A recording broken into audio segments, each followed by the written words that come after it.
there. Welcome back to another episode of the Joy of Painting series with me, PSR. If it's your first time joining us, welcome. I'd suggest you grab your rattle can and your creative spirit and you join along with us as we go. But before we get into painting, you know who I gotta thank. I gotta thank the sponsor of this channel and the Joy of Painting series, and that is KAK Industry. KAK Industry has been operating right here in the USA for just over 10 years, making the best damn quality AR parts you could possibly imagine at affordable prices. And believe it or not, today we are painting a complete KAK K15 rifle. It's gonna be a lot of fun, so let's get into it. Oh, and I almost forgot. I would never, ever suggest using the code PSR at KAK to get a whole 10% off your entire order. Don't do that. Bad idea. Never do that.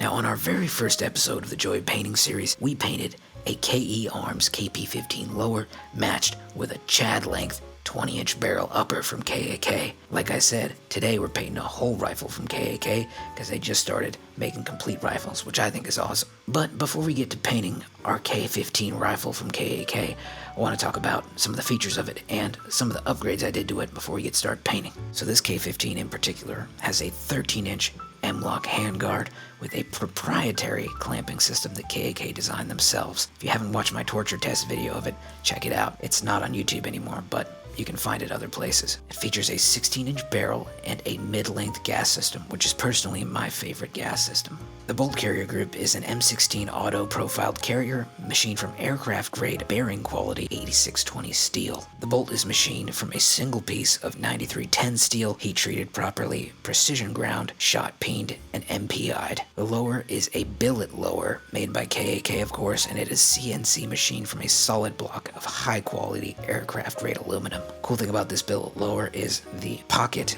in it is a full M4 M16 spec fire control pocket, so if you wanted to get real spicy with it, you could. It also features both the full auto, semi-auto, and safe markings on the safety selector. I believe all of the most recent K15 rifles come with A2 flash hiders, but mine came with a compensator. The charging handle is KAK's own enhanced mil-spec charging handle, which allows you to get a little bit more grip on that left side when you charge the weapon. Comes with your standard stock and an A2 grip as well. The upper receiver is a 7075 T6 forged aluminum, which is precision machined to the M16 M4 spec. The barrel is 41V50 button rifled and has a twist rate of 1 in 7. Alright, so there's a little information about the rifle we are going to be painting today. Let's talk a little bit about some of the upgrades that I did to it. As you may know, I took a trip to Taiwan earlier this year, and I went around Taipei looking for some cheap airsoft accessories that I could fit to some of my guns, and I found a very cheap knockoff Surefire Scout Light, which we're going to throw on here, and I also found an angled forward grip that we're going to throw on here as well. Now the optic we're going to be throwing on here is a Swamp Fox Prism optic. It's a 1X Prism optic. It's called the Blade. It's kind of chunky, but it looks quite durable, and it's got these nice caps on it so we can paint it very easily. Another cool thing about KAK is they frequently come out with these really cool designs for muzzle devices, and one of their recent muzzle device creations is a reinterpretation of the Steyr AUG muzzle device, which is kind of this tulip style device, and I got sent one of those, so we're going to throw that one on this rifle as well. For furniture, we're going to be using a B5 Systems grip and B5 Systems stock. KAK does offer different furniture in their store. You can put Magpul furniture if you so choose. Today we're going with the B5 stock and grip. So as you can see, with these upgrades on our rifle, it looks pretty sweet, and it's very functional as well.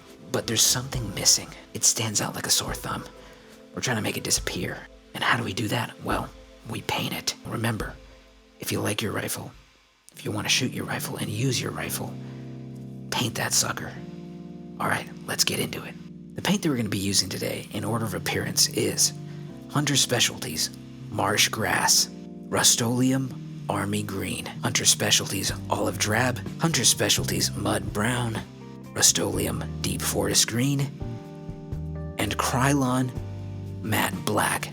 Now a little note about this matte black, it is not really matte, and I would not use it again if I had the choice. If you're going to use black, choose a different, more flat black. In addition to your paint, you're going to need a surface to paint on, of course, as well as a piece of cardboard, some masking tape, a stencil, and some gloves. Now a little note about stencils. You can make your own stencils if you want, or just use vegetation. But today we're going with the digital pattern. We're using the Primary Arms stencils. Primary Arms makes these stencils. They're very easy to use, and I've used them before in some of my other videos.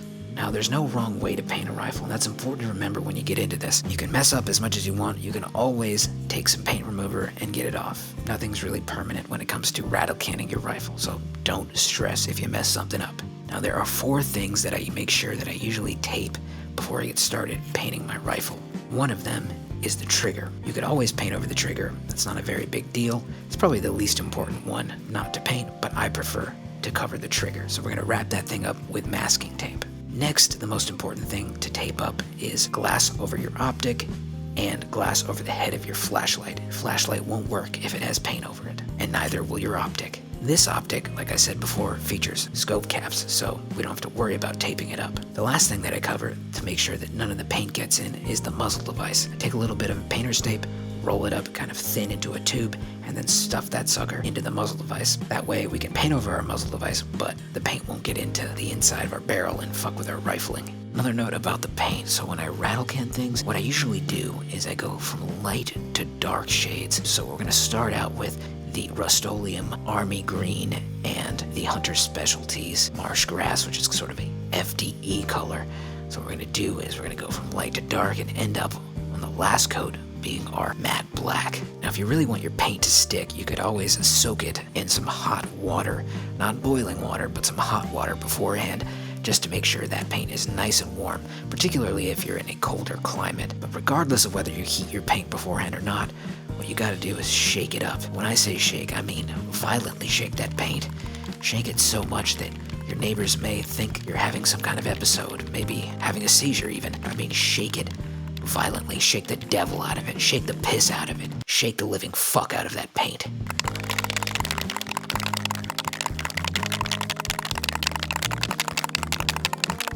And once you're done shaking that paint, you're gonna put on your gloves, which I highly recommend, by the way. It's no fun getting paint on your hands. And you're gonna start with a little dab of paint on your cardboard just to make sure that spray nozzle is working well.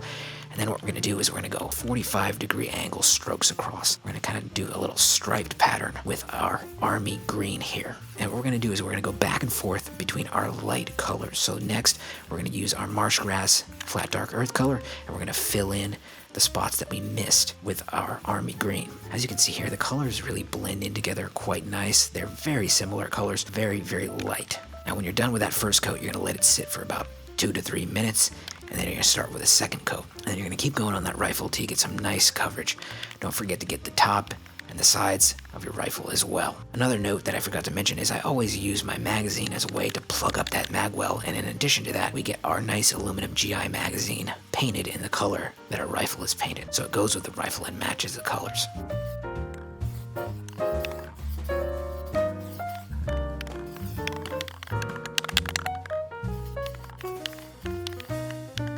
So once you're satisfied with those colors and you get a nice coverage, this is what it'll look like.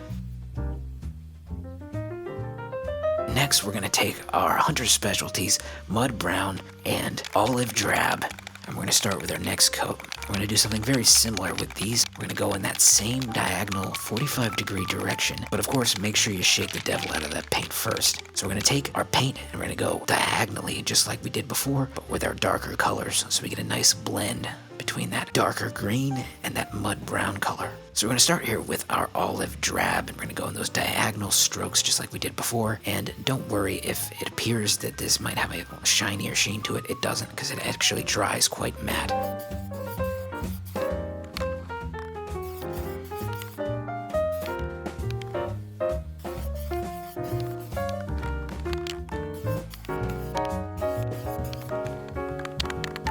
After that, we're gonna take our mud brown, which offers a nice southern brown mud color, and it really gets that shade of brown in there. And that way we're not just working with greens, we're working with browns too.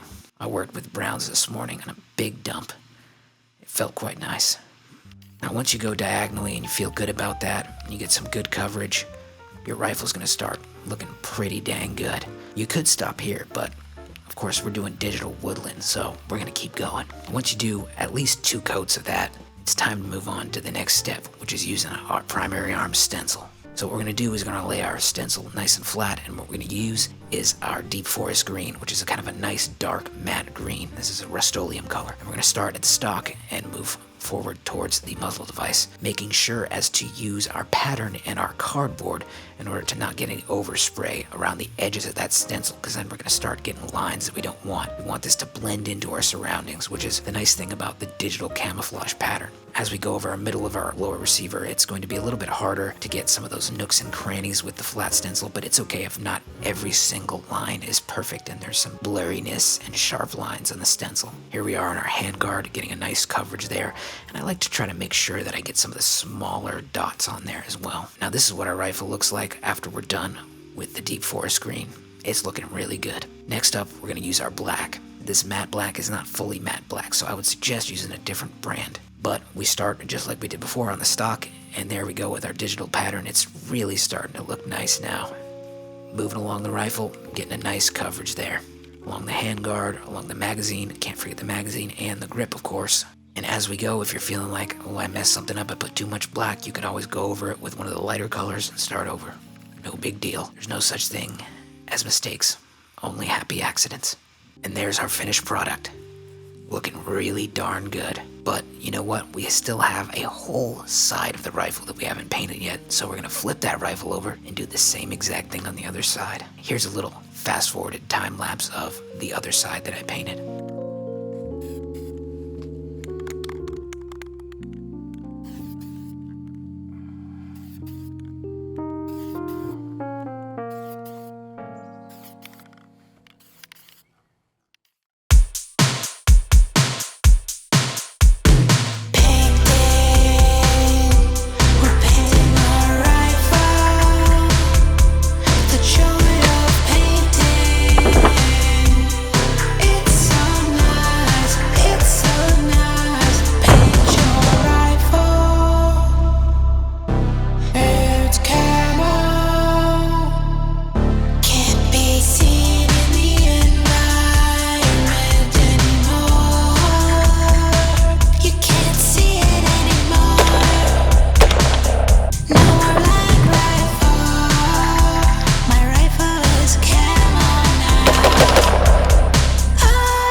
About you, but I had a lot of fun today.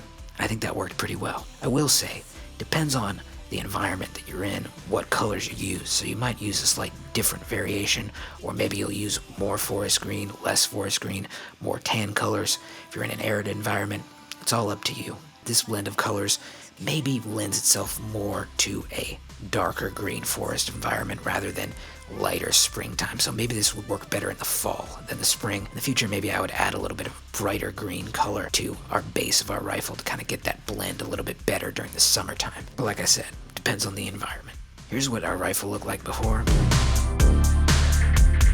and here's what it looks like after.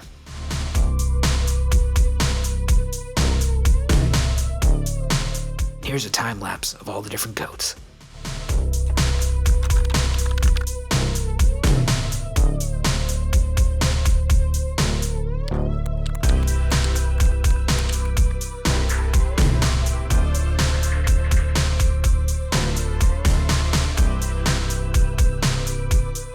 Let my rifle dry maybe a day or two before I use it, but it's all up to you. If you want wet paint on your clothes, go right ahead. If you enjoyed this video and it helped you paint your rifle, please leave a like and maybe even think about subscribing. I'd greatly appreciate it. Quick reminder that you can follow me on Instagram at PrintShootRepeat and on Twitter at PrintingGuns. Most important thing is to go out and enjoy the outdoors and have fun shooting your rifle. Well, that's about it for today, folks. Thank you so much for watching this video, and thanks to all my Patreon subscribers for subscribing for early content and more. Till the next time, PSR. Out.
And I also got a aluminum